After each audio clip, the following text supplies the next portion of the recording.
Hi friends. So கருப்பு movie நேற்றுலேருந்து release ஆகாமல் நிறைய ப்ராப்ளம் போயிட்டு இருந்தது. பட் இன்றைக்கி ரிலீஸ் ஆகிருக்கு. ஃபஸ்ட் ஷோ பார்த்துட்டு வந்திருக்கிறேன். படம் எப்படி இருக்குன்றது என்னுடைய எக்ஸ்பீரியன்ஸ் ஒரு சின்ன ரிவ்யூ மாதிரி உங்களுக்கு ஷேர் பண்ணுறேன். இதுக்கு முன்னாடி ஆர்ஜே பாலே சார் நடிச்ச ஒரு படம் இருக்குது, மூக்குத்தி அம்மன் சொல்லிட்டு. அந்த படம் ஒரு ஃபேண்டஸியான படம்.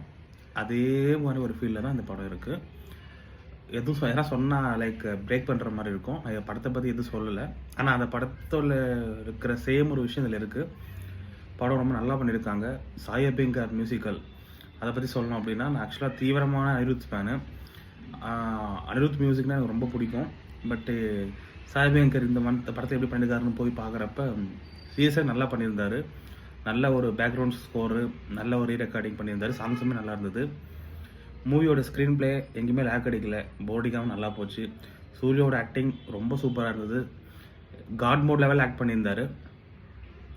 இந்த காட் மோட் சம்பவம் அப்படின்ற அந்த வேர்ட்ஸ் எல்லாத்துக்கெலாம் ஒரு படத்தில் ஒரு மீனிங் இருக்காது. ஏன் காட்னு யூஸ் பண்ணிக்கிறாங்க அப்படின்னு சொல்லிட்டு அது சொன்னால் அவங்களுக்கு இன்ட்ரெஸ்ட் போயிடும்.